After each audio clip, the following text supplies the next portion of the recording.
पुतरासो जत्र पितरो भवन्ति मानो मधिया रे रेखितारुगन्ध्रौः आदिर्द्यौः दितिरन्तरिक्षमादितिर्माता स पिता स पुतराः पृथ्वे देवा आदितिः पंचजना आदितिर्जातमादितिजनितवम् यौः शान्तिरन्तरिक्षगं शान्तिः पृथ्वी शान्तिरापः शान्तिरोगधयः शान्तिर्पदया शान्तिर्पृथिवी देवा शान्तिर्ब्रह्मशान्तिः सर्वगुं शान्तिः तामायः शान्तिः तामः शान्तिरेधि ॐ यतो यतः समीहते ततो न अभयं दुर्गन्धः अभयन्नः पशुभयाभ्यसवानि देवशैतुरदुरितानि परातुर्यगभगन्धन्नातु गणानन्तवा गणपति गङ्गावामहे प्रियान्वा प्रियपति गङ्गावामहे वधू मम आहम जानि गर्भन्ना तम जाति गर्दम्मः। इस महादेवा की पवित्र धरती पर भगवान लोधेश्वर महादेव की असीम अनुकंपा से हमारे ब्राह्मण कुल गौरव ब्राह्मण कुल शिरोमणि बहुजन समाज पार्टी के राष्ट्रीय महासचिव श्री सतीश चंद्र मिश्रा जी का आगमन हो गया है। स्वास्थ्य वाचन का कार्य संपादित हो गया है, माल्यार्पण हो चुका है। अब इस विधानसभा के प्रभारी प्रत्याशी से अनुरोध करते हैं कि स्मृति चिन्ह देकर के हमारे कुल के गौरव ब्राह्मण शिरोमणि माननीय श्री मिश्रा जी का उनका अभिनंदन करें, उनका स्वागत करें इस महादेवा की धरती पर।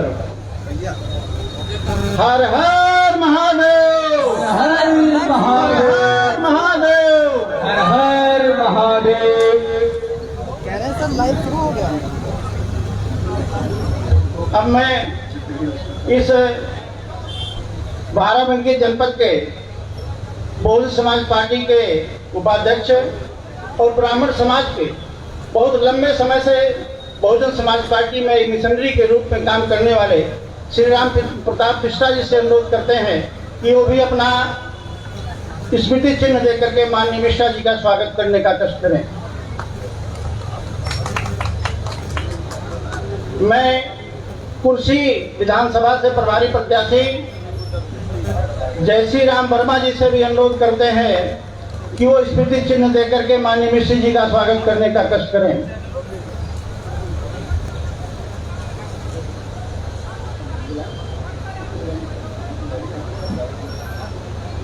अब मैं परम आदरणीय मिश्रा जी का आप सब लोगों की तरफ से स्वागत वंदन करते हुए अभिनंदन करते हुए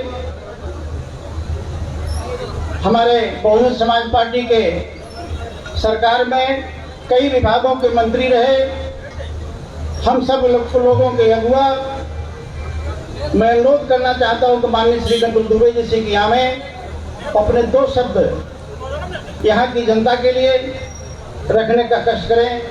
आदरणीय श्री नकुल दुबे जी।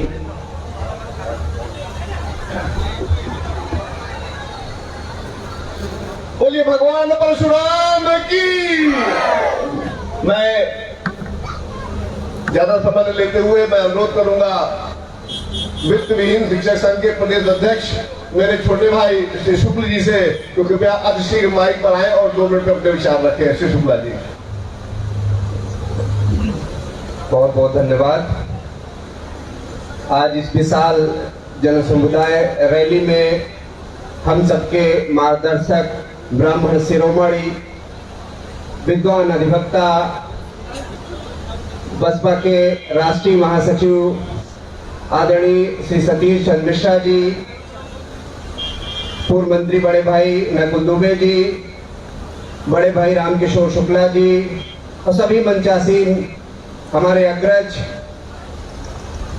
तमाम हमारे जिले से आए हुए प्रबंधक, प्रधानाचार्य, शिक्षक पत्रकार बंधु और समाज के सभी प्रबुद्ध जन, भाइयों एवं बहनों, आज ये परिवर्तन की लहर चल पड़ी है। आदरणीय सतीश चंद्र मिश्रा जी के नेतृत्व में कल ही वित्तविहीन प्रबंधक एवं शिक्षक महासभा उत्तर प्रदेश ने प्राथमिक से लेकर उच्च शिक्षा तक जो उत्तर प्रदेश में लगभग 20 लाख शिक्षक और शिक्षणेतर कर्मचारी हैं, आपके नेतृत्व में और इस भाजपा के आक्रांता सरकार के रूप में इसके विरोध में पूरे उत्तर प्रदेश शिक्षकों ने आपको समर्थन दिया है। आपको ताकत बढ़ाने का काम करने के लिए, आपको सरकार बनाने के लिए अपना तन मन धन पूरे उत्तर प्रदेश में दिया है। मैं आह्वान करता हूं आए हुए सभी प्रबंधकों, शिक्षकों, प्रधानाचार्यों का कि आदरणीय बहन जी के हाथों को मजबूत करें। आपने घोषणा की है, आपने प्रेस विज्ञप्ति जारी किया है कि हमारी सरकार बनेगी तो समस्त शिक्षकों को सम्मानजनक मानदेय,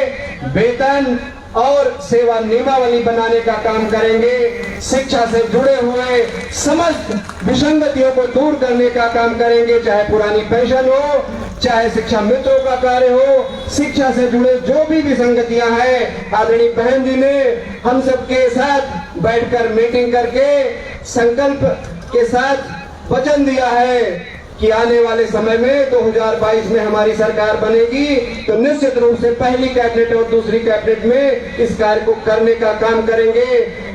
आज वर्तमान में जो शिक्षकों की दशा है, दुर्दशा है आप सबके सामने, वो सभी उससे जुड़े हुए हैं, सभी दुखित हैं। पिछली सरकार आदरणीय अखिलेश जी की सरकार ने हम लोगों को धोखा दिया। भाजपा सरकार ने भी सरकार आने के पहले ये वचन दिया था कि मेरी सरकार आएगी तो हम शिक्षकों को मानदेय देंगे, वेतन देंगे, लेकिन 5 साल पूरे होने जा रहे हैं, सिर्फ छलावा किया है, सिर्फ वोट लेने का काम किया है। मैं अभी करीब 6 महीने पहले दिसंबर में ग्रेजुएट और शिक्षक एमएलसी के चुनाव थे, उसमें आप सबने देखा होगा कि शिक्षकों का वोट लेकर इस भाजपा सरकार ने कैसे दशा है। लेकिन अब समय आ गया है परिवर्तन का। हम आह्वान करते हैं आप सबसे कि आदरणीय सतीश मिश्रा जी के नेतृत्व में बहन जी के हाथों को मजबूत करेंगे और बहन जी ने हमेशा इतिहास बनाया है। निश्चित रूप से ये शिक्षकों की जो दुर्दशा है बहन जी के हाथों से ये पूरा होगी। बहुत बहुत धन्यवाद। जय हिंद, जय भारत, जय शिक्षक। बहुत बहुत धन्यवाद शुक्ला जी। अब मैं आमंत्रित करता हूँ मुख्यमंत्री महोदय को। इससे पहले सिर्फ एक बात कहना चाहता हूँ कि सिर्फ शिक्षा की नहीं, कौन परेशान नहीं है? क्या किसान परेशान नहीं है? मजदूर परेशान नहीं है? अभी हम लोग आ रहे थे, रास्ते में हम लोग भी बीजेपी वाले परेशान हो गए और उसका शीर्षक क्या निकला है? आशीर्वाद यात्रा। अरे भाई तुम किसको आशीर्वाद दे रहे हो? कोरोना से तुमने मार डाला, ऑक्सीजन से तुमने मार डाला। आजकल को 5 किलो गेहूं देकर के बड़ा खुश हो रहे हैं, इतनी बड़ी बड़ी फोटो खिंचवा रहे हैं। अरे तुम्हारा राशन बाहर बन जाए और तुम भी बाहर में जाओ। हम तो ये कहना चाहते हैं जितने लोग यहाँ पर बैठे हैं सब लोग माननीय मुखिया जी महोदय को सुनिएगा, उनके विचारों को अपने साथ ले जाकर के गाँव गाँव फैला दीजिएगा कि जब तक हम लोग 2022 में इन आतताइयों को उत्तर प्रदेश की सीमा से बाहर नहीं पहुंचा देंगे, एक भी समाज का आदमी शहर से बैठने का काम नहीं करेगा। ये संकल्प लेकर के आ जाइएगा। हम लोगों को जौनपुर पहुंचना है, इसलिए मैं अनुरोध करूंगा माननीय मुख्यमंत्री महोदय से कृपया माइक पर आए, हम सबको आशीर्वाद देने की कृपा करें। माननीय मुख्यमंत्री महोदय।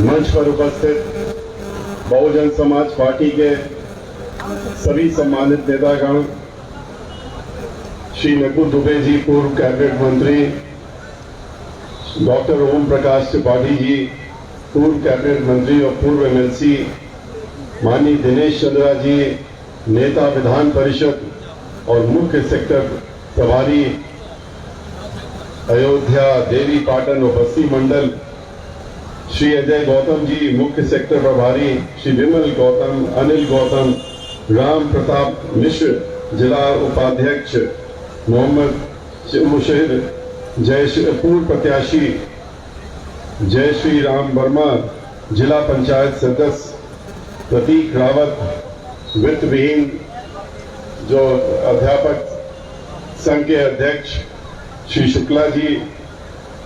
मैं अपनी बात यहाँ पर शुरू करूं उसके पहले मैं एक बहुत ही शुभ घोषणा भी करना चाहता हूं, और वो ये है कि हमारे बीच में श्री राम किशोर शुक्ला जी हैं,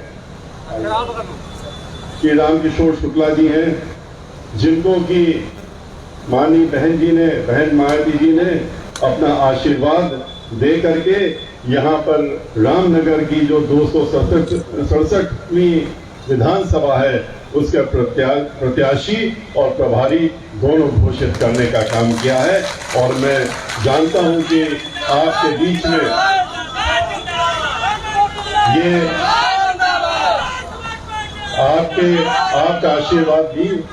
आपका आशीर्वाद भी इनको प्राप्त है, और हम सबका इनके साथ में हम सब लोग खड़े हुए हैं। और पूरी जिस तरीके से आज यहाँ पर हम देख रहे हैं लोग इकट्ठा हुए हैं और जिस तरह से जोश के साथ में मौजूद हैं यहाँ पर इतनी देर से, तो ये साफ दिखाता है कि श्री राम किशोर शुक्ला जी आगे चल करके विधानसभा में चुनाव जीत करके और इतने भारी वोटों से जीतने का काम करेंगे कि रामनगर का नाम विधानसभा में इस बात के लिए गूंजने का काम करेगा कि सबसे ज्यादा गिनती से जीत करके श्री राम किशोर शुक्ला जी आए। भाइयों,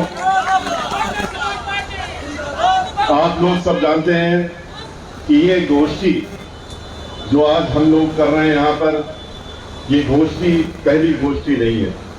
23 जुलाई से हम लोगों ने इस गोष्ठी का प्रारंभ किया था और इस गोष्ठी को अयोध्या से शुरू किया था। आपके यहाँ से आगे जा करके पहले अयोध्या में भगवान श्री राम लला के दर्शन करके, श्री हनुमान जी का आशीर्वाद प्राप्त करके, सरयू नदी में जल और दूध का अभिषेक करके, और उसके बाद हमने अपनी ये यात्रा शुरू की है। आज ये 28वां कार्यक्रम है, 28वां जिला है। 23 तारीख से शुरू किया था और 28वां जिला है, और आज ही यहाँ से निकल करके जौनपुर जो काफी दूर है, लेकिन वहां पर जाकर के हम लोगों का अगला कार्यक्रम भी है 29वां जिला जो आज हम लोग करेंगे। और ये सारे 75 जिलों में जाकर के पूरे जब तक 75 जिले हम लोग नहीं कर लेंगे और हर जिले में जाकर के प्रबुद्ध वर्ग के समाज से लोगों से बात नहीं करके, और खास तौर से ब्राह्मण समाज जो इसमें बढ़ चढ़ करके और सबसे ज्यादा संख्या में इकट्ठा हो रहा है, उनसे अपनी बात नहीं कर लेंगे, तब तक हम लोग वापस बैठने वाले नहीं हैं। पूरे 75 जिले करने के बाद ही लखनऊ में विश्राम करने का काम 1-2 रोज का करने का काम करेंगे। भाइयों, आप जहां देख रहे हैं कि उत्तर प्रदेश के क्या हाल है इस समय। आज उत्तर प्रदेश में जिस तरीके से विकास के नाम पे तो शून्य, लेकिन विनाश की ओर उत्तर प्रदेश को ले जाने का काम जरूर पिछले 4.5 वर्षों में किया गया है। झूठे वादे, झूठी तसल्लियां, झूठे इरादों के साथ में झूठे वादे देने का काम इस भारतीय जनता पार्टी की सरकार ने किया है, और इससे समाजवादी पार्टी की नकल करते हुए ब्राह्मण समाज के लोगों को, दलित समाज के लोगों को खास तौर से निशाने पे लेकर के और उनको चिन्हित करके एक एक करके उनको प्रताड़ित करने का काम, उनको परेशान करने का काम, उनको धमकाने का, डराने का काम करने का काम ये सरकार कर रही है। उनके मकानों को बुलडोजर से गिराने का काम, हत्याएं जो हो रही हैं वो उनकी आपकी निगाह में है। किस तरीके से इनकाउंटर करके ब्राह्मण समाज के लोगों को मारा जा रहा है। 1-2 नहीं, अनेकों ब्राह्मण समाज के लोगों को गिन के चुन करके मारने का काम और मरवाने का काम इस सरकार के दौरान में हुआ है। जिस तरीके से दलित समाज के हमारे भाई बहनों के साथ में आपने देखा कि चाहे समाजवादी पार्टी की सरकार हो और चाहे भारतीय जनता पार्टी की सरकार हो, इनका जो जिस तरह का व्यवहार ये उनके साथ में करते आ रहे हैं, जिस तरह से उनको प्रताड़ित करने का काम करते हैं, ठीक उसी प्रकार से इन्होंने ब्राह्मण समाज को भी ठिकाने में और निशाने पर ले रखा है। देखिए किस तरीके से हमारी एक दलित समाज की लड़की, जो कि जिसके साथ में पहले तो दुराचार होता है, रेप होता है, बलात्कार होता है हाथरस में, और उसके बाद में किस तरीके से जब उसकी मौत हो जाती है तो लखनऊ से बैठ करके मुखिया यहाँ से डिस्ट्रिक्ट मजिस्ट्रेट को आदेश देते हैं, निर्देश देते हैं कि उस लड़की का मृत शरीर भी उनके परिवार वालों को देने का काम नहीं करिएगा और ना ही उनको देखने के लिए दीजिए। और उसी का नतीजा हुआ कि वहां इतनी पुलिस और पीएसी लगा दी गई, इतनी फोर्स लगा दी गई कि मीडिया के लोगों को भी 2-2 किलोमीटर दूर तक दौड़ा के भगाने का काम किया और घर वालों को सिक्जों के पीछे बंद कर दिया। मां रोती रही, घर वाले रोते रहे, बिलखते रहे कि हमको कम से कम मृत शरीर तो दिखा दो अपनी लड़की का, हम अंतिम संस्कार तो कर लें। लेकिन नहीं, निर्देश है, आदेश है लखनऊ से कि नहीं, इसका शरीर नहीं देना है और ले जाकर के खेतों पर मट्टी के तेल से डाल करके रात के 2-2:30 बजे उसको जलाने का काम, घृणित काम किया। ऐसा कार्य किया जिससे हम लोग सब लज्जित हुए। पूरा उत्तर प्रदेश ही नहीं, देश में और विदेशों में भी उत्तर प्रदेश को लज्जित होना पड़ा। इस तरह का कार्यक्रम कुकर्म करने का काम इस सरकार में हुआ। ब्राह्मणों के ऊपर देखिए किस तरह से अत्याचार पूरे प्रदेश में। आप कानपुर का जो 1 साल पहले विक्रम कांड हुआ, इन्होंने तो उसके पहले ही अपना असली रूप दिखाने का काम कर दिया था। किस तरीके से रायबरेली में 5 ब्राह्मण समाज के नौजवान लड़के और जिनको की उनके हाथ पैर काट दिए पहले, और फिर उससे भी नहीं उनको समझ में आया तो उसके बाद उनको जलाने का काम किया और जला करके उनको ही नहीं जला के मारा, उनके घर की झोपड़ी ओपड़ी उसको भी जलाने का काम किया। और मंत्री जी कहते हैं जब हम वहां पर गए तो मंत्री जी का बयान उसके पहले छपा था कि छपा यह था कि यहाँ पर तो ये लोग दुर्दांत अपराधी थे, ऐसे अपराधी थे कि इनको तो मारी जाना चाहिए था और इनकी अगर हत्या हो गई तो अच्छा काम हो गया। अपनी सरकार की भीड़ दबा रहे थे। हम जब उनके घर गए तो हमने सोचा कि बहुत बड़े अपराधी बता रहे हैं, तो इनके अगर अपराधी है तो घर में कुछ तो होगा। लेकिन झोपड़ी 10 फीट की झोपड़ी थी, 10 बाई 10 की झोपड़ी में वो लोग रह रहे थे। घर में कोई चीज नहीं थी, खाने पीने का सामान भी शायद एक ही दिन का खाने का सामान होगा, लेकिन उस झोपड़ी को भी जलाने का काम इन्होंने करने का काम कर दिया था। और वहीं से दिखा दिया था कि ब्राह्मण समाज उनके निशाने पर, ठिकाने पर उनके इस सरकार के समाजवादी पार्टी की ही तरह है। जिस तरह से समाजवादी पार्टी की सरकार में ब्राह्मण समाज के लोगों को लज्जित ही नहीं किया जाता था, दलित समाज के लोगों को लज्जित नहीं किया था, परेशान किया जाता था, हत्याएं होती थी, बलात्कार होते थे, उसी तरीके से इन्होंने भी, भारतीय जनता पार्टी ने भी उसी कार्यक्रम को आगे बढ़ाने का काम किया। याद करिए समाजवादी पार्टी में किस तरीके से नीरज मिश्रा, जो ब्राह्मण समाज का नौजवान साथी था कन्नौज का, उससे नाराज हो गए मुखिया, और उसके बाद इतना नाराज हो गए कि निर्देश हुआ कि उसका सर काट करके कन्नौज के उस लड़के का और लखनऊ में हम दर्शन करेंगे। और उसके बाद वो सर का उसका काटा जाता है और लखनऊ भेजा जाता है। ये जो था पूरे अखबारों में, मीडिया में और मैगजीनों में फोटोएं भी छपी थी। वो भारतीय जनता पार्टी उन्हीं की नकल करने का काम कर रही है।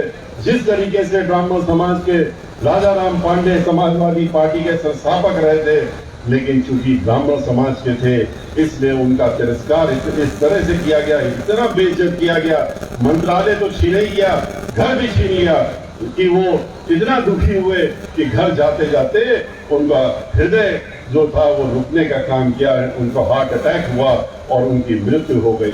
तो उसी प्रकार से आपने देखा कि चाहे गोरखपुर हो, जहां पर कि एक वरिष्ठ अधिवक्ता की हत्या दिन दहाड़े कर दी जाती है, गोलियों से भून दिया जाता है, और इसलिए सिर्फ क्योंकि वो मुखर व्यक्ति थे और सरकार के खिलाफ उनके बोलने का काम करते थे। और किस तरीके से 2 मीडिया के लोगों को मार दिया गया। वो लोग भी अपना कार्य जो है सुचारू रूप से करते थे, निडर होकर निर्भीक होकर दिखाने का काम करते थे। किस तरीके से लखनऊ में आप देखिए, एक नहीं, दो नहीं, तीन हत्याएं खुलेआम शूट आउट करके, एनकाउंटर करके कर दिया। चाहे वो तिवारी हो, विवेक तिवारी हो, जो कि एप्पल कंपनी में काम करता था, लेकिन उस समय ब्राह्मणों को, जो मजबूत किस्म के ब्राह्मण हैं, उनको ढूंढा जा रहा था, उनकी कैसे उनको मारा जाए, कैसे एनकाउंटर किया जाए। उसमें जो भी मजबूत किस्म का आदमी मिले उसको ढूंढो और उसको मारने का काम करो। विवेक तिवारी तो अपनी गाड़ी से आ रहा था, गाड़ी में बैठा हुआ था, लेकिन गाड़ी में भी बैठे हुए उसको रोक करके सिर्फ इतना पूछा गया कि तुम्हारा नाम क्या है, और जैसे ही उसने बताया कि हम तिवारी हैं, उसकी गोली मार दी गई और उसकी वहीं मृत्यु हो गई। इस तरीके से नीरज तिवारी और निर्मल तिवारी दोनों को गोलियां मार करके लखनऊ में एनकाउंटर करके मारने का काम किया, जिसने से विकास पांडे को घर में अपने माँ बाप को देखने आया था, और घर में अपने माँ बाप कोरोना में बीमार थे। पांडे, सिर्फ नाम पांडे था, ये परेशानी थी, उसको घर से उठा ले गए और घर से उठा के ले जा करके कंटोनमेंट में शूट आउट करके और उसको गोलियों से भूनने का काम किया गया। बिगरू कांड हुआ, बिगरू कांड में आप कहते हैं कि एक व्यक्ति ने अपराध किया, उस व्यक्ति को तो आपने कोई कानून का दरवाजा नहीं दिखाया, उसको आपने मंदिर से उठाया और लेकर के लखनऊ लेकर के आ रहे हैं, जेल में बंद करने के लिए ला रहे हैं, लेकिन गाड़ी फिसलती है और गाड़ी फिसलने के बाद जैसे ही वो गाड़ी से कहते हैं बाहर निकले, उनको गोली मार दी गई, क्योंकि वो नितांत अपराधी थे। ठीक है, लेकिन आप ये बताइए कि बाकी लोगों का क्या दोष था? 17.5 साल का लड़का जो कि हरियाणा में काम कर रहा था और दूर दराज से कोई रिश्तेदारी थी, उसको भी आपने उठा लिया, हरियाणा से उठा के ला करके इटावा में गाड़ी पलटा करके उसको भी गोलियों से भूनने का काम कर दिया। इतना ही नहीं, आपने एक नहीं, तीन नहीं, कितने लोगों को उस सिलसिले में, उस मामले में, उस कांड में फंसा करके उनको गोली से शूट आउट कराने का काम किया। चाहे वो कलकत्ता में काम कर रहे हो, बंबई में काम कर रहे हो, वहां से भी उठवाने का काम किया और उठवा करके ला करके उनकी हत्या कराने का काम किया। ये इतना ही पे नहीं, इनको संतुष्टि हुई, क्योंकि ब्राह्मण समाज को सबक सिखाना था, ब्राह्मण समाज को डराना था, धमकाना था, तो ये आदेश हुआ, निर्देश हुआ लखनऊ से कि कानपुर के इस कार्य जो कांड हुआ है, इसका पूरा फायदा उठाओ, और फायदा उठाते हुए जितने भी ब्राह्मण समाज के लोग कानपुर शहर के आसपास रहते हैं और मजबूत किस्म के हों, उनको एक अज्ञात लोगों का नाम डाल करके उसमें नाम डालते जाओ एक एक करके, और एक एक करके जेल के अंदर डालते जाओ, और इतनी दफाएं डाल दो कि वो जिंदगी भर बाहर न निकल पाए। और उसके तहत में चाहे कन्नौज हो, फर्रुखाबाद हो, उन्नाव हो, कानपुर हो, आसपास के जितने भी क्षेत्र हो, उनसे उठा करके ब्राह्मण समाज के लोगों को, यहाँ तक कि लखनऊ से भी उठा करके ले गए और 100 लोगों को उठा करके, और आज जेल के पीछे अभी भी 50 की संख्या में जेल के पीछे पड़े हुए हैं। इतना ही नहीं, उन्होंने तो, इस सरकार ने तो हद ही कर दी, जबकि एक लड़की, एक नाबालिग लड़की खुशी दुबे, जो कि 17.5 वर्ष की थी और उसकी शादी 2 दिन पहले हुई थी, 2 दिन पहले 29 तारीख और 30 तारीख को शादी होती है उसकी, रात में 1 तारीख उसका पहला दिन था घर में अपने ससुराल में, उसकी मेहंदी भी नहीं सूखी थी अभी, और 2 तारीख को ये जब किस्सा होता है तो उसको उठा ले जाते हैं, उठा करके ले जा करके और जेल में पहले बंद कर देते हैं, पहले अज्ञात जगह रखते हैं, फिर जेल में बंद कर देते हैं, और जेल में फिर जब ये पता लगा ये तो नाबालिग है, तब उसको सितंबर के महीने में 3 महीने बाद उसको ले करके आपके ही इस जिले में एक रिमांड होम बना हुआ है, जो कि नाबालिगों के लिए रिमांड होम बना हुआ है बाराबंकी में, वहां पर ला करके उसको बंद करने का काम किया। लेकिन इससे ही इनको संतुष्टि नहीं मिली, जानते थे कि उसकी बेल हो जाएगी, नाबालिग है, उसका कोई दोष नहीं है, उसने कोई गोली नहीं चलाई, उसने कोई हथियार नहीं उठाया, उसके तो हाथों में मेहंदी लगी हुई थी, लेकिन उसके बाद जानते हुए कि बेल हो जाएगी तो इतना बड़ा षड्यंत्र रचा, इतनी तैयारी करी कि जो बाराबंकी की जेल अधीक्षिका है रिमांड होम की, उससे एक फर्जी चिट्ठी लिखवाई और एक लेटर लिखवा करके पत्र लिखवाया गया कि, और उसको अदालत में रखा गया जिससे कि उसकी बेल खारिज हो जाए। और उसमें क्या लिखवाते हैं? उसमें ये लिखवाया कि ये जो खुशी दुबे है, ये जो वहां पर 48 लड़कियां, 2 कमरों में 48 लड़कियां बंद कर रखी हैं आपके जिले में। इन्होंने 2 कमरों में नाबालिग लड़कियों को, 48 लड़कियों को 2 कमरों में तो भेड़ बकरी भी नहीं रखे जा सकते, लेकिन वहां 48 लड़कियां रहती हैं। इस तरीके से तो इनका व्यवहार है। और वहां पर भी उन 47 लड़कियों से कहते हैं कि इन 47 लड़कियों ने लिख करके दिया है कि अगर खुशी दुबे कहती है, वो स्वयं कहती है कि अगर हमारी बेल हो गई तो हम बाहर निकल कर बहुत बड़ी दुर्दांत अपराधी बन जाएंगे, और अपराधी बन करके हम तुम लोगों को भी यहाँ से उठवा देंगे और तुमको छोड़ेंगे नहीं। तो इसलिए इसकी बेल नहीं होनी चाहिए। और यही लिख करके वहां अदालत में दिया गया और उसकी बेल खारिज करवाई गई। इस तरह की नीयत है इनकी कि एक नाबालिग को भी नहीं छोड़ा, और इसके साथ साथ में जो महिला घर में काम करती थी उसको भी नहीं छोड़ा, उसको भी उठा ले गए। और उसको तो नहीं गए, साल भर से जेल के पीछे बंद कर रखा है, लेकिन उसकी 3 साल की लड़की और उसका 3 साल का लड़का और 6 साल की लड़की, उसको भी साथ में ले गए और वो भी जेल में बंद है। आज 1 साल उन बच्चों का जेल में रहते रहते हो गया, उस महिला का भी 1 साल से ज्यादा हो गया। और इतनी धाराएं लगा दी हैं इन सब लोगों के ऊपर, जिससे कि ये लोग 10 साल 20 साल तक जेल में ही छोड़ते रहे। इनका तो ये निर्देश है और इरादा है कि जो बच्चे अंदर बंद हैं उनके साथ में, वो बच्चे वहीं जेल में रहते रहते, क्योंकि ब्राह्मण समाज के बच्चे हैं, वहीं पर रहते रहते वयस्क हो जाएं और बड़े हो जाएं, तब तक इनको जेल में रखा जाए। ये ऐसी सरकार है जिसने कि पूरे उत्तर प्रदेश में वोट तो ब्राह्मण समाज से लिया, वोट तो आपसे मांगने का काम किया, ये कहते हुए कि हमें आप दे दीजिए। क्यों दे दीजिए? धर्म के नाम पे दे दीजिए। धर्म के नाम पे आपसे वोट लिया, और क्या धर्म के नाम पर यही धर्म है, या ये सबसे बड़ा अधर्म है जिस तरह का कार्य ये लोग कर रहे हैं? आप सोचिए कि धर्म के नाम पे आपसे वोट मांगते हैं और क्या कहते हैं कि हमें रामलला का मंदिर बनाना है, इसलिए आप हमको वोट दे दीजिए। लेकिन रामलला का मंदिर कब बनेगा? मैं तो अयोध्या खुद गया था, मैंने अयोध्या से ही कार्यक्रम शुरू किया था, इसीलिए हमने भगवान श्री रामलला के दर्शन किए, श्री हनुमान जी के दर्शन किए, उसके बाद हमने अपना कार्यक्रम किया।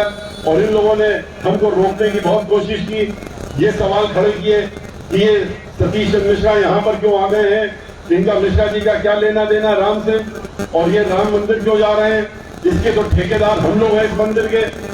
क्या कोई भगवान श्री राम का ठेकेदार बन सकता है और उनके दर्शन करने से किसी को रोक सकता है? हमको किस हैसियत से किस तरह से रोकने की कोशिश कर रहे हैं, क्यों रोकने की कोशिश कर रहे हैं, जिसका खुलासा तो बाद में हुआ।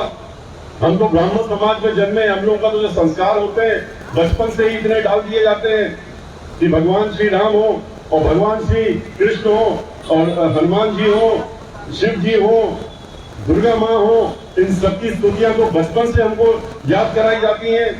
जनेऊ जब हम लोगों का होता है, उपनयन संस्कार होता है, जो कि होते होते 7वां संस्कार हो जाता है, उसके होते तो हम लोगों को इतनी चीजें बता दी जाती हैं। सिर्फ गायत्री मंत्र जो है वो जब उपनयन संस्कार होता है तब हम लोगों को दिया जाता है दीक्षा में कि अब गायत्री मंत्र भी पढ़ सकते हो, लेकिन उसके पहले तो पूजा हम लोग सब करते हैं, काम ही करते हैं। और हम लोगों को ये सिखाया गया है, संस्कारों में डाला गया है कि घर से निकलोगे उसके पहले स्नान करके और पूरा पूजन पाठन करोगे, भगवान श्री राम की भी स्तुति करोगे, सभी की करोगे, तब उसके बाद घर से बाहर निकलोगे। तो हमें किस हैसियत से कैसे रोक रहे थे? वो सिर्फ इसलिए रोक रहे थे, वो तो बाद में समझ में आया जब हम दर्शन करके और हम अयोध्या में गए और अयोध्या को घूमने का काम किया, तब देखा कि अयोध्या के नाम पे जो हजारों करोड़ रुपए इन्होंने इकट्ठा कर लिए, हर अयोध्या के नाम पे सन 93 से लाखों करोड़ रुपए इन्होंने इकट्ठा किए, देश विदेश सबसे किए कि हम मंदिर बनाएंगे, अयोध्या को हम एक सोने की नगरी बनाएंगे। और इन्होंने सरकारी धन भी कई हजार करोड़ रुपए खजाने से कहते हैं हमने खर्च कर दिए। जब निर्णय आया सर्वोच्च न्यायालय का, जो कि सर्वोच्च न्यायालय का निर्णय था, और जमीन का विवाद खत्म हुआ, इन्होंने उसमें कोई तवज्जो नहीं दी, इन्होंने कुछ नहीं किया। ये चाहते तो इनकी सरकार केंद्र में भी थी, उत्तर प्रदेश में भी थी, लेकिन इन्होंने बाकी सब तो आदेश और अध्यादेश जारी किए और कानून बनाया, लेकिन अयोध्या के बारे में कोई कानून नहीं बनाया था। उसके पीछे नीयत यही थी कि हमें मंदिर को बनाना ही नहीं है, हमें तो इनके नाम पे वोट लेते रहना है, लोगों से वोट की राजनीति करनी है।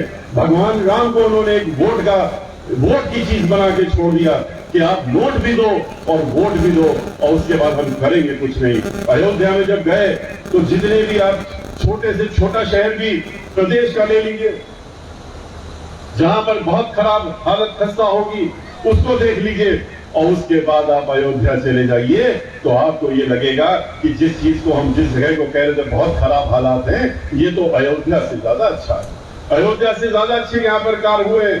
अयोध्या में मंदिर के नाम पे हमने देखा कि मंदिर तो अब तो बनना शुरू हो गया होगा, मंदिर की तो नींव भी नहीं बनना शुरू हुई है, अभी तो नींव का कार्य भी नहीं शुरू हुआ है, अभी तो वहां कोई भी काम नहीं हुआ है। काम जो हुआ सिर्फ इतना हुआ कि जो उन्होंने कहा कि हमने 1 साल पहले ईंटों का पूजन कर दिया, नींव पूजन भी नहीं किया, भूमि पूजन नहीं किया, ईंट पूजन किया। 1 साल पहले 5 ईंटों का ईंट पूजन करके और उन 5 ईंटों को उठा करके फिर कहीं पर रख दिया, किसी तिजोरी में कहीं बंद करके छोड़ दिया। लेकिन भगवान श्री राम के मंदिर की शुरुआत इन्होंने आज तक नहीं की और न जाने कब करेंगे भी नहीं, क्योंकि इनकी नीयत साफ है, इनको तो उन्हीं के नाम पे आपसे वोट लेना है। जिस तरह का ब्राह्मण समाज से इन्होंने झूठे वादे करके ही नहीं, ब्राह्मण समाज से ही नहीं, आपसे तो धर्म के नाम पे वोट मांगा, नौजवानों को ठगा, महिलाओं को ठगा, किसको नहीं ठगा, किसानों को ठगा, सभी को ठग करके वोट लेने का काम किया। कहा कि हमको तुम वोट दे दो, हम तुम्हें 2 करोड़ नौकरियां देंगे। नौजवानों से कहा 2 करोड़ नौकरियां सालाना देंगे। नौजवानों ने उम्मीद लगाई कि हमें तो ये 2 करोड़ नौकरी देंगे, क्यों ना हम इनको वोट देने का काम करें और इनको जिताने का काम करें, और उन्होंने वोट देने का काम किया। जिस तरीके से अभी आपने सुना जो अध्यक्ष जी बोल रहे थे कि अध्यापकों से कहा कि तुम आ जाओ हमारे साथ में और हमको वोट देने का काम करो, वित्त विहीन अध्यापक जो हैं उनका हम देखभाल करेंगे, और वोट तो ले लिया। उसी प्रकार से नौजवानों का वोट लिया और उसके बाद क्या, जब आंदोलन किया तो आंदोलन में चाहे वो शिक्षक हो और चाहे नौजवान लोग हो तो उनको ऊपर लाठियां चलाने का काम किया, उनको मारने पीटने का काम किया। और जब हम लोगों ने पार्लियामेंट में आवाज उठाई कि आपने ये झूठा वादा क्यों किया था, ये भी आपका जुमला 15 लाख रुपए हर एक के खाते में मिल जाएंगे उसी तरह का था, तो उन्होंने कहा नहीं, हमने तो नौजवानों से कहा है कि अपना रोजगार करें। पूछा गया कि कौन सा रोजगार करें ये पढ़े लिखे नौजवान, तो कहा कि रोजगार में ये लोग जो है पकौड़ा बेचने का काम करें। इस तरीके से आपने नौजवानों से कहने का काम किया। ब्राह्मण समाज, एक बहन मायावती जी की जब सरकार थी, याद करिए कि ब्राह्मण समाज और दलित समाज भाईचारा बना के एक साथ इकट्ठा हुआ था, एकजुट हुआ था, और हमारे आह्वान पर हम पूरे प्रदेश में जैसे अभी गए हैं उस समय भी गए थे और ब्राह्मण समाज के लोगों से अनुरोध किया था कि आप लोग बहुत पछता रहे हैं कि अब हम शूद्र की तरफ पहुंच रहे हैं, उसके कारण तो आप खुद ही हैं। आप इकट्ठा नहीं होते हैं, एक साथ नहीं होते हैं, एकजुट नहीं होते हैं। जिस दिन आप एक साथ एकजुट हो जाएंगे तो आप तो 16% हैं, 25 करोड़ में 16% जो होता है वो 3 करोड़ के ऊपर होता है। अपनी शक्ति को पहचानिए, अपनी ताकत को पहचानिए। लेकिन जब तक आप इकट्ठा नहीं होंगे, आपस का बंटवारा करेंगे तो कुछ नहीं होने वाला है। और भाईचारा बनाइए, क्योंकि 16% से भी कुछ नहीं हो सकता। चुनाव जीतने के लिए आपको 30% के ऊपर चाहिए होता है। इसलिए भाईचारा बनाइए।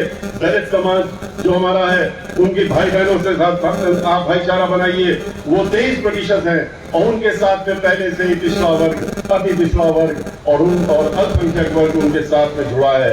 जिस दिन आप उनके साथ भाईचारा बना के जुड़ जाएंगे तो आप 40% के ऊपर तो सीधे सीधे निकल जाएंगे और हर सीट पर भारी पड़ने का काम करेंगे। लोग इकट्ठा हुए, एक साथ हुए, एकजुट हुए और उसके बाद हम लोगों ने, आपने देखा कि पूर्ण बहुमत की सरकार उत्तर प्रदेश में बनाई और पूर्ण बहुमत की सरकार जब बनाई थी उसके पहले बहन मायावती जी ने जब 9 जून 2005 को उन्होंने डॉक्टर अम्बेडकर मैदान में जहां 5 लाख से ज्यादा ब्राह्मण समाज के लोग इकट्ठा हुए थे और 11,000 लोगों ने शंखनाद करके उनका स्वागत किया था, वहां उन्होंने जो ब्राह्मण समाज से वादा किया था कि आपकी तैयारी को देख करके हम आपका मान सम्मान स्वाभिमान सरकार बनने में लौटाने की जिम्मेदारी हम लेते हैं। उन्होंने उस वादे को पूरा करने का काम किया, क्योंकि बहन मायावती जी उनमें से हैं जो कहती हैं फिर वो करके दिखाती हैं।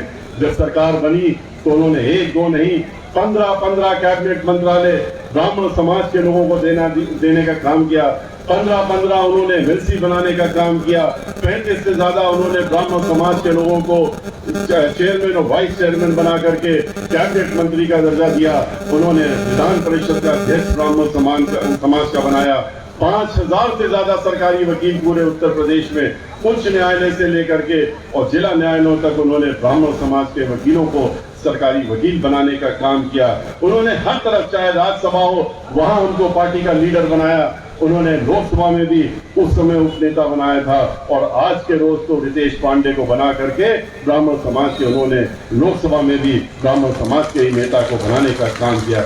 उन्होंने जहां ब्राह्मण समाज सर्व समाज को उन्होंने उचित स्थान देने का काम किया तो उन्होंने ब्राह्मण समाज को भी उन्होंने उचित स्थान देने का काम किया। और जितनी भी ब्राह्मण समाज के लोगों से जुड़ी हुई आस्था की जगह थी, चाहे वो वृंदावन हो, मथुरा हो, वहां 550 करोड़ रुपए करके खर्च करके समग्र विकास करने का काम किया। अयोध्या में इस सरकार की तरह नहीं, अयोध्या में भी सरयू नदी पे जो घाट बने हैं वो बहन मायावती जी की सरकार में बनाए गए थे। वाराणसी में जो घाट बने हैं वो उनके द्वारा उस समय बनाए गए थे। और इसी प्रकार से बिठूर में जहां मां सीता जाके रही थी, लव कुश रहे थे वाल्मीकि आश्रम में, उसको भी उन्होंने समग्र विकास करके और उन्होंने उसको भी पूरा काम करने का काम किया। वो इनकी तरह से ढोल बजा करके भगवान के नाम पर वोट लेने का काम हमारी पार्टी नहीं करती थी। हम लोग काम करने में विश्वास करते थे और चाहे वो आस्था के स्थान हो। उन्होंने कानून द्वारा कानून का राज स्थापित करने का काम किया। अपने ही मेंबर ऑफ पार्लियामेंट को उन्होंने 15 दिन की सरकार पुरानी थी, उन्होंने अपने घर से बुला करके कानून हाथ में लेने का काम किया था। उन्होंने उसको जेल में भेजने का काम किया और पूरे 5 साल तक जेल में रखने का काम किया था। महिलाएं जो थी, बहन मायावती जी की जब सरकार थी, पूरी तरह से सुरक्षित महसूस करती थी। घर से निकलने में उनको ये डर नहीं लगता था, चाहे रात हो आधी रात हो, क्योंकि उनको ये मालूम था कि इस प्रदेश की मुखिया बहन मायावती जी हैं और किसी की हिम्मत नहीं है कि उनके रहते हुए उनकी तरफ गलत निगाह उठा करके देख ले। उन्होंने इतना ही नहीं, 29,000 अम्बेडकर जो गांव थे उनका उन्होंने संपूर्ण समग्र विकास करने का काम किया। 28,000 प्राइमरी स्कूल बनाने का काम किया। उन्होंने 5-5 हजार जो थे जूनियर हाई स्कूल और सेकेंडरी हाई स्कूल बनाने का काम किया। 6 यूनिवर्सिटी जो अंतरराष्ट्रीय स्तर की थी वो उन्होंने बनाने का काम किया। और उस यूनिवर्सिटी में डॉक्टर शकुंतला मिश्रा के नाम से जो लखनऊ में यूनिवर्सिटी बनी है, उसमें विकलांग जनों के लिए अलग से उन्होंने एक यूनिवर्सिटी बनाने का काम किया, जो विश्व में अपने आप में अकेली एक यूनिवर्सिटी है। बहन मायावती जी ने अनेकों मेडिकल कॉलेज, हॉस्पिटल्स और सब तरफ विकास करने का काम किया। बिजली जो मिलती नहीं थी उत्तर प्रदेश में 6000 मेगावाट बनती थी, उन्होंने उसको 13,000 मेगावाट पहुंचाने का काम किया था। हर तरफ विकास की दौड़ लगाई थी। आज की तरह नहीं जहां हर 2 घंटे में एक महिला के साथ दुराचार होता है, रेप होता है। आज का उत्तर प्रदेश ऐसा है जहां हत्याओं का, लूटमार का दौर लगा हुआ है। जैसे समाजवादी पार्टी में होता था, आज इस सरकार में भी होता है। विकास के नाम पे खाली आप बड़ा भारी विज्ञापन देखते हैं अखबारों में और टीवी में, उसके अलावा कोई विकास आपको नहीं दिखेगा। अन्न भी बांटने का काम करते हैं तो आपके ही पैसे से आपको जब अन्न देते हैं उसमें भी अपनी तस्वीर लगा के देते हैं। वो भी 15 दिन के लिए 5 किलो गेहूं देने का काम करते हैं। वो भी सबको नहीं देते हैं, अपने खाली कार्यकर्ताओं को उनको देने का काम करते हैं। ये वो सरकार है जिसने पेट्रोल के दाम उन्होंने 100 रुपए, 110 रुपए पेट्रोल के दाम और 100 रुपए डीजल के दाम पहुंचाने का काम किया। किसानों की कमर तोड़ दी, महंगाई की कमर तोड़ दी। महंगाई इतनी पहुंचा दी जितनी कभी किसी ने सोचा ही नहीं था। और किसानों के ऊपर तो उन्होंने इतने जुल्म कर दिए हैं कि किसान तो मौका ढूंढ रहा है। जैसे हमारे ये वित्तविहीन अध्यापक मौका ढूंढ रहे हैं, उसी प्रकार से किसान भी मौका ढूंढ रहा है। कब ये सरकार, कब चुनाव आएगा और इनको हम ठिकाने पहुंचाने का काम करेंगे। उनके ऊपर 3 ऐसे कानून ला दिए जिससे कि उनकी जमीन छीन ली जाए, उनको मजबूरन ठेके में जमीन देनी पड़े और उसके बाद उनको जमीन कभी वापस लौटने वाली नहीं है। वो कोर्ट कचहरी के ही खाली काम करते रहेंगे। इसलिए भाइयों, हमारा आपसे अनुरोध है कि इन सारी बातों को ध्यान में रखिए।